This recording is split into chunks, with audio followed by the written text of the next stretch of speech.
Welcome to the Profit Answer Man, Derek Newcomer. It's great to have you join us today. Thanks, Rocky. It's awesome to be here. Thanks for having me. I'm most welcome, and I'm excited to learn from you. Can you share a little bit about yourself and your business? Sure. So I got into what I'm doing now. So now I'm a certified EOS implementer. It's about 95% of what I do. And the journey there, like any other entrepreneurial journey, is always interesting. I was in the fitness training business for several years, got my feet wet there as an entrepreneur, but then also as a coach. And I really enjoyed helping clients go from where they were to where they wanted to be.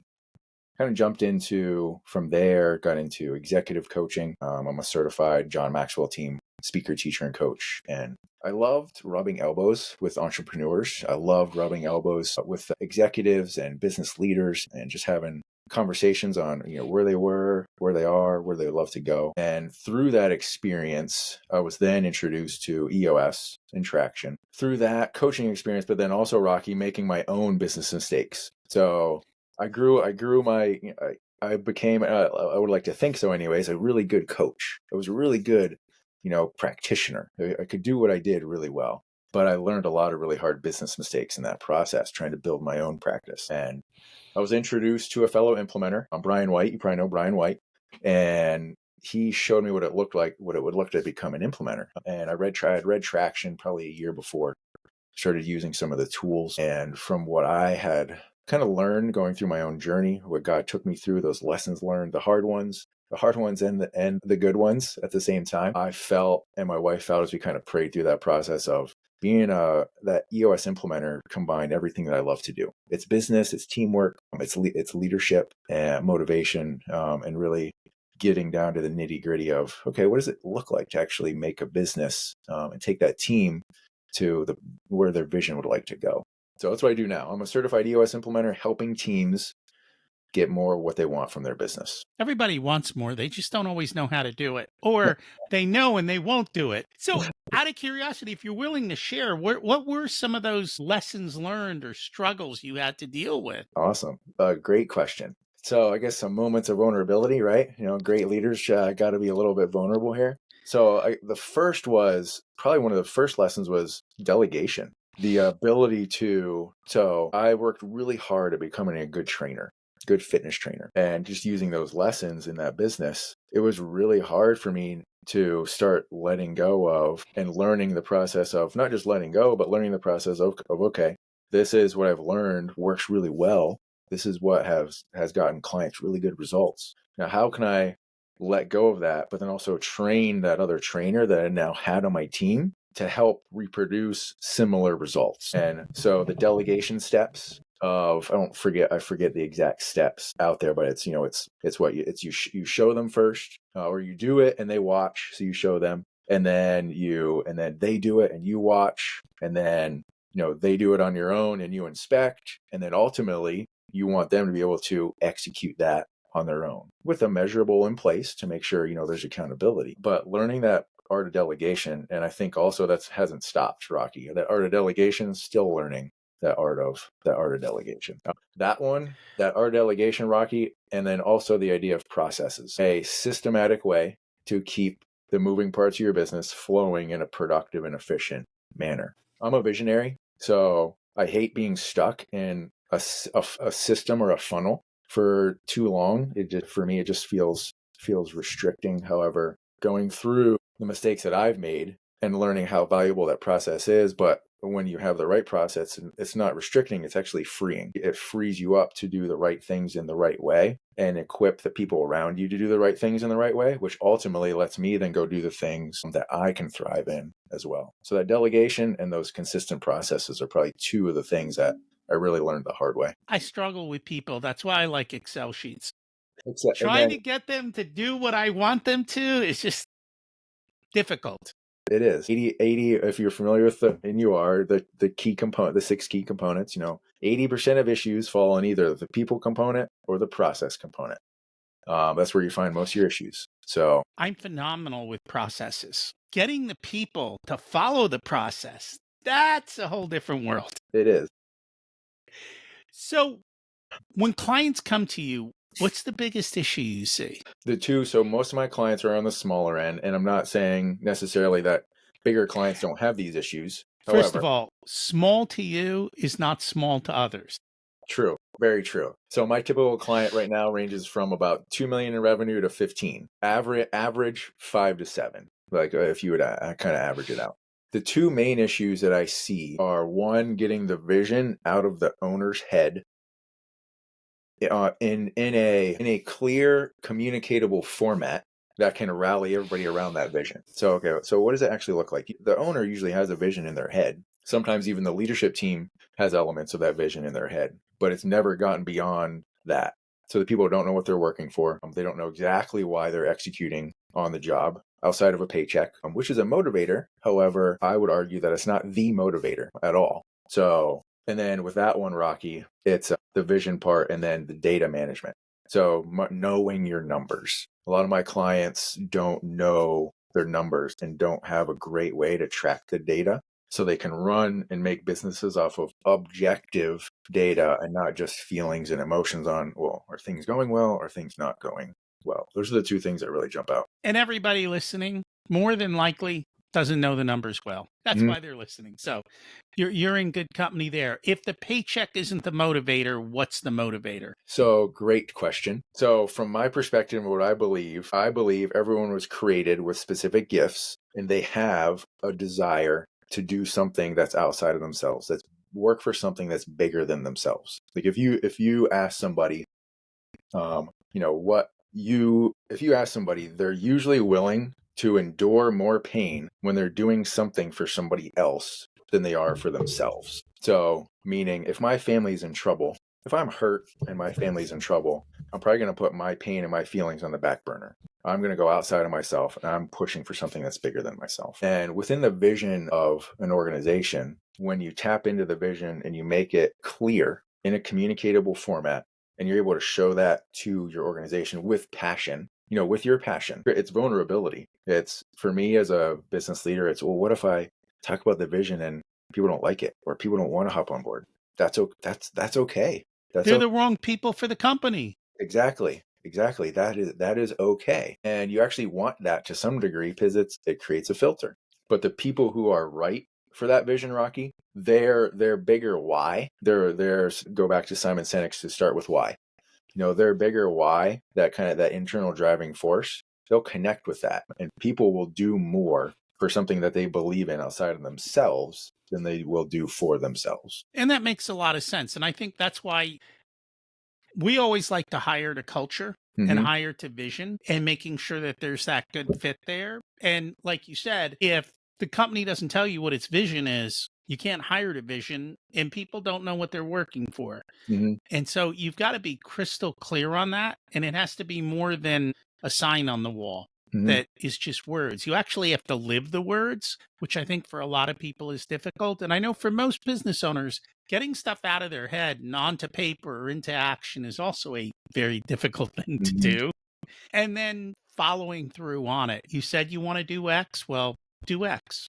Prove Mm-hmm. it. Show it in the way that you behave. And that's probably one of the biggest, especially as a visionary. Sometimes we don't do the best. So if people listening to this, visionary, integrator, if you're familiar with the terms, visionary, sometimes we don't do the best with accountability. We don't like to be nailed down to something. And that's one thing that you're doing when you're putting your vision out there is you're saying, okay, this is what I believe where we're heading. And it should create some accountability. And that's scary as well. The struggles we all face. Yeah. So the second thing you said is not having good data, not tracking data, not having data visibility. And I'm assuming that's more than just the financial data. I mean, most of my clients are, all of my clients, meet with their accountant quarterly. They do their due diligence as far as just the normal functions, as far as I'm concerned. I mean, as an implementer, I don't look at their books. I don't get into their financials. However, I hear, okay, we've met with our accountant.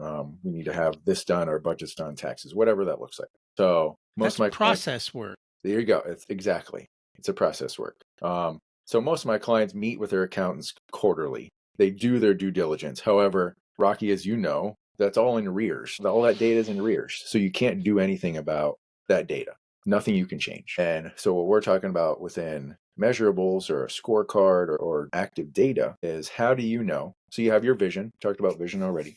How do you know you're actually getting the right stuff done to move forward toward that vision, to fulfill the vision? And in the EOS world, what we do is, what we teach is, we create scorecards for the leadership team, for the departments, and pull measurables around those scorecards. And measurables are simply data points that let the person or the team know that they're getting the right actions done on a daily or weekly basis to get the right results. So revenue is simply a result of however many door knocks or phone calls or sales calls or whatever's created by the scorecard, the sales team scorecard. Profit, profit can be broken down into different types of measurables, whether it's putting together job costing measurables, putting together gross profit, net profit measurables, warranty hours, machine time, machine downtime, billable hours versus non-billable hours. So all that data, when we put that into a week of, when we ask the question a lot, when I go through this with clients, what I like to ask is,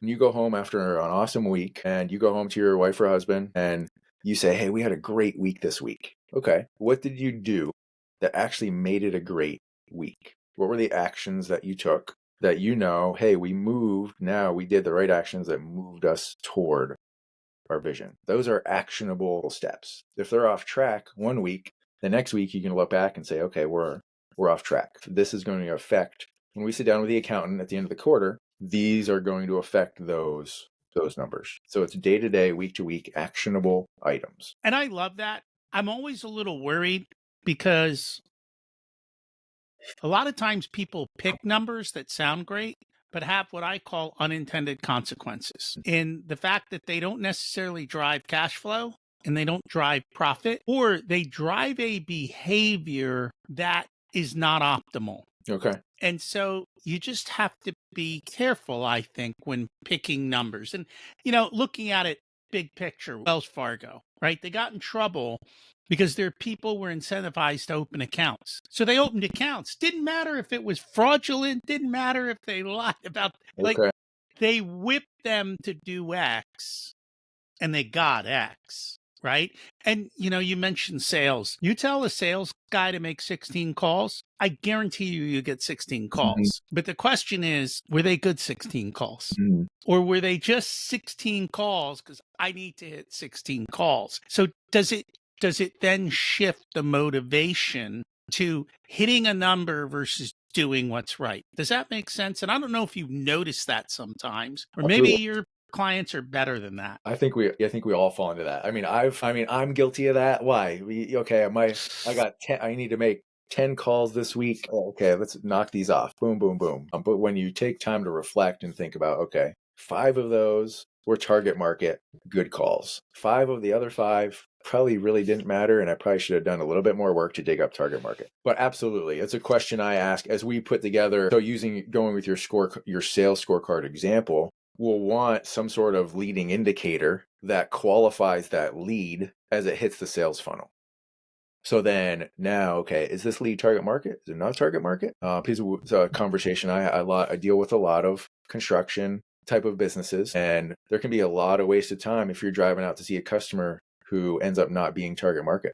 I mean, you got, say, an hour or two road time. If you don't qualify that lead and you go out and say, oh, this project isn't even really a project we want. So as you get into that data management, Rocky, it's important to be able to filter down, ask the right questions. So those 16 sales calls you are making, you have either you qualify them through questions, or they're already qualified through your marketing process, one or the other. So you create that filter. And that comes back to the same thing. People say, I need 12 leads this week. And then the question comes, well, were they good leads or were they just leads? And so Mhm. that's why I'm always extremely careful with picking a number, because some numbers have what I call unintended Mhm. consequences.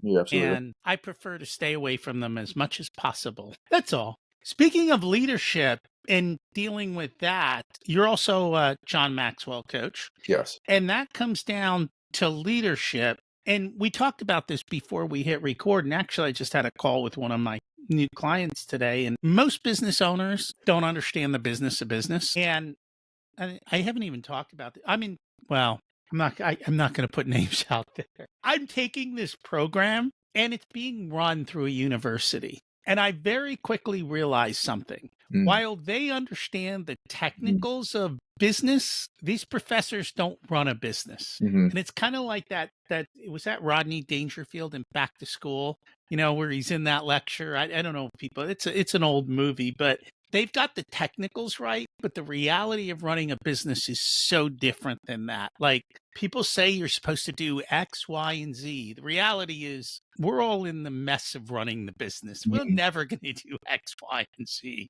We'll do A, B, C because you know what? It works and it gets the job done. And it's the 80% that produces the mhm, 20% that produces the 80%. Um, and so I think a lot of business owners have self doubts.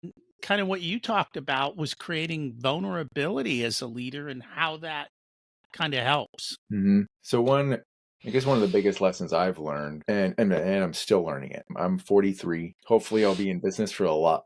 I don't plan on. I think retirement's overrated, and I don't mean do I want to keep doing exactly what I'm doing now? No, not necessarily. But I believe God created us to work and produce and invest in our families, our communities, whatever that looks like.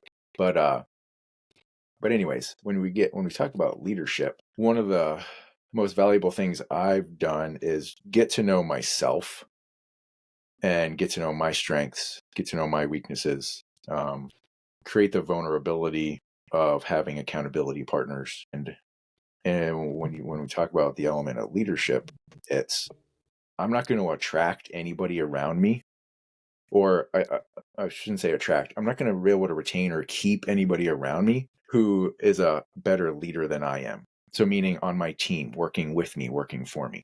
I'm going to frustrate them. I'm going to frustrate who they are. And so my personal lid, I believe my personal leadership lid will really determine the type of team I can pull in around me. And as we talk about vulnerability, and as we talk about the willingness to be open, to learn about ourselves, to go through a coaching process ourselves. When I talk about leadership to business owners, a lot of times it's kind of the fluffy stuff.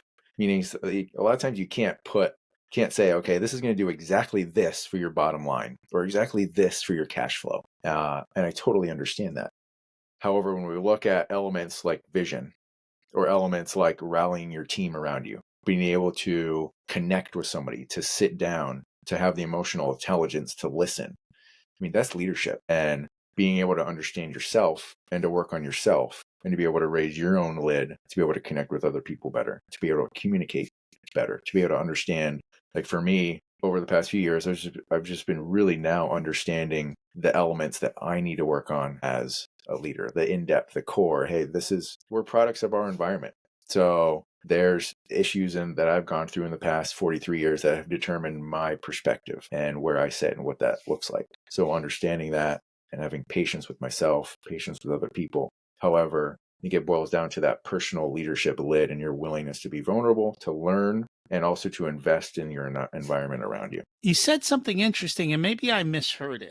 Are you saying you can't hire better leaders to work under you? No, not that you can't hire better leaders to work under you. If you hire, and this is what I found. So if I'm a business leader and I hire a better leader, so John Maxwell he uses a scale of 1 to 10. And so say I'm a 7 on that scale of 1 to 10.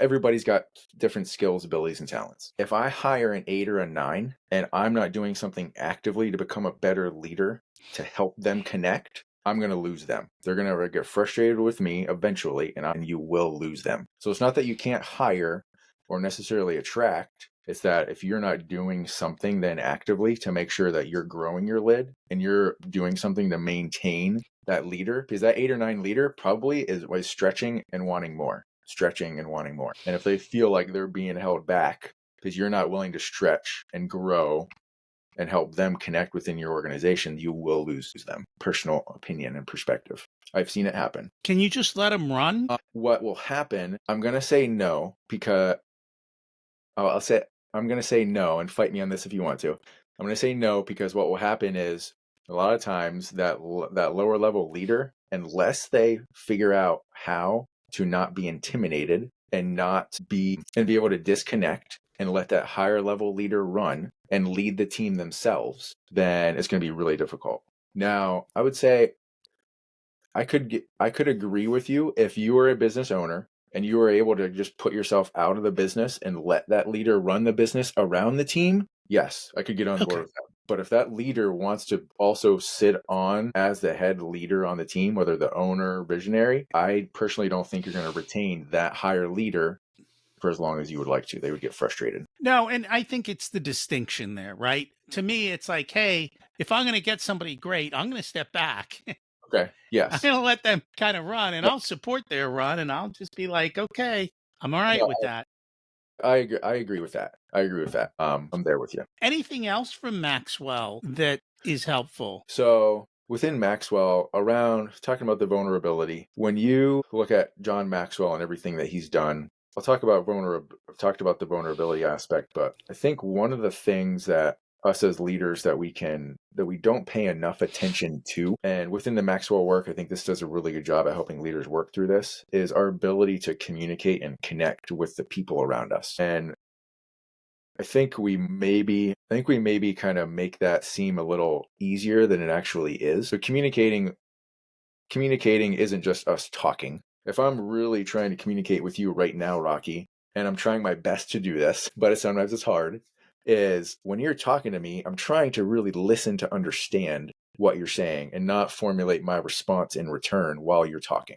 Does that make sense? So, It makes total sense. A lot of people can't do that. yes, it's very difficult. And so one of the things I've really tried to work on myself within the Maximo program, but then also convey to leaders, is that to be a truly good leader, you have to be willing to communicate really well with the people around you. And communicating really well with the people around you comes with a different few elements. First, you got to put yourself on the back burner. So, like our conversation here, I don't want it to be it's not about me. It's about us. It's about us trying to invest in the business leaders that are listening to your podcast. And so for me to sit around or talk to somebody on my team, or a client talking to somebody on their team, the ability to communicate is putting their needs before your own, listening before speaking, asking more questions than making more statements, being able to take constructive criticism, but also give constructive criticism in a positive manner. And then leave those conversations with that team member that you're talking to feeling better than when they left you. I feel like when we interact with people, I feel that most of the times it's not going to be a neutral. You're either going to be an energy giver or an energy taker. We transfer energy. You're either going to be an energy giver or an energy taker. So that's another element I think that Maxwell does really well at, and I'm not the most patient person, Rocky, and I'm not the most I'm a bootstrap, pull your bootstraps up, suck it up type of guy. And I've really had to work hard at just stepping back, being patient, listening to understand, and being there through that support process, because I need that myself. So that's been big for me. I'm not patient either. I think most business owners aren't. I think it's one of our traits. Probably. We all want it done yesterday. Yeah. It's just life, But you also have to realize that if your people were that good, they'd be competing against you instead of working for you. So Absolutely. just understand that that's the nature of the beast. Mm-hmm. And you kind of have to work with that. For those of you who want the softer side, we actually talk about the softer side on the other podcast, Richer Soul, that we do this week. Like what's releasing now, just as we're recording this, is how to disagree respectfully Oh, and okay. that type of Yeah, conversation. interesting. So Okay. we do all the soft side over there. What I have found is when you're drowning in the finances, you don't want to hear that. Yeah. But once your finances start to work out, all of Mm-hmm. a sudden you're like, oh, let's start working on these other Mm-hmm. things. So we create that balance back and forth. Speaking of balance, I know a lot of people freak out over the concept of being profit focused, but in the reality, you like to work with kingdom focused business owners. Mm-hmm. And I always tell people, look, if you've got a change you want to make in the world, whether it be religious grounds, whether it be making an impact somewhere in the world, whatever it is, if you don't have profit, you can't make impact Mhm. because it is only from the excess that you're going to be able to do that. And the more your excess, the bigger the impact you can make. I just, out of curiosity, what does it mean to you to be a kingdom focused business? Good question.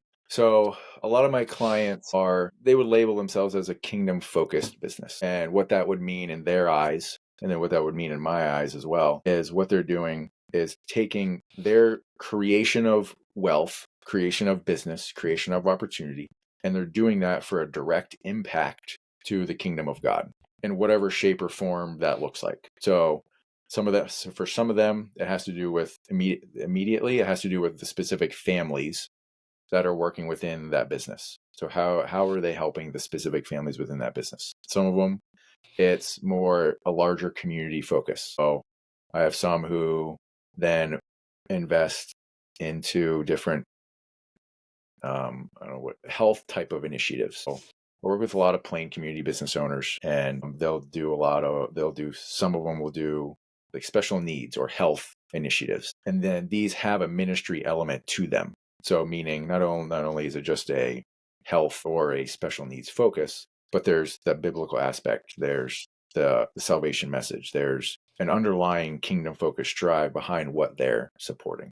So they pair that work up with a direct influence on the impact it would have for the kingdom. Also, you can come back to for them, and you talked about profit first. So profit, you can't have people without profits, but you got to have profit for your people. And so there's you got to have both. And I think sometimes we can get focused on one too much over the other. And you can focus on sometimes if you're solely focused on people and nurturing your people and giving your people, say, third, fourth, fifth chances, whatever that looks like in your team, what is that doing for the profit side? How is that affecting the business? And so you have to have both. And that simple answer to the kingdom focus is whatever God lays on that business owner's heart on how it's going to support the kingdom. That's what they do with the business, or some of the business profits is they drive it to that area. And I've had a lot of clients who do that. And what we do, we actually use the profit account Okay. to build up the money, because when the money's sitting there, it's easy to stroke a check. Oh yeah. Yeah. And so they use a portion of their profit account where they dedicate a certain portion of it automatically to doing it, and then they can take it out on a quarterly basis or however they do it, and it just becomes a natural part of their business, and it makes it very, very easy for them to give and to not even feel the struggle of giving. Oh, I do, can we do it? Do I have enough? It's just like, hey, we put the money aside, it's ready, let's go. We're going to do our mission. It works out wonderfully for them. Have you ever read, I'm looking at my shelf, Business Not by the Book by David Green, the CEO of Hobby Lobby? No, I haven't. Called Business Not by the Book by David Green, CEO of Hobby Lobby. Very, very extremely good read. And that it's right up that alley of kingdom focused businesses. And how has Hobby Lobby embody that? And it's a phenomenal read for anybody whose heart is that, or whose heart is there, whose heart in that direction, even if it's not biblical focused, even with people whose hearts are they want to give, they want to support a foundation, they want to support something bigger than just the business. The Leadership by the Book, or Leadership Not by the Book by David Green, is a phenomenal read. I will have to add that to my never ending stack of books. It's always another. Drives me crazy. There is. But we get there little by little. If people would like to learn more about you, your services, where can they find you? My landing page, EOS landing page, Derek, EOS Worldwide / Derek Newcomer. I have a LinkedIn page. If you just type in Derek Newcomer on LinkedIn, and then or EOS Derek Newcomer, EOS Worldwide on LinkedIn. Those are my two main pages where people can reach out and get in touch with me. And we will put those links in the show notes. Thank you so much for joining us today. Thanks, you, Rocky. This has been great. Appreciate the conversation. Hey, thanks for listening to the entire unedited video of the Profit Answer Man podcast. You can actually get the full podcast in audio only format here on YouTube or any other of your favorite podcast players. Don't forget to go check out episodes 1 through 13. They lay out the foundation of Profit First in the book and how to get started. In addition, we've got hundreds of episodes for you to check out. And if you remember to subscribe, you'll always be updated when we put a new one out every single week. Thanks for listening. Have a profitable week.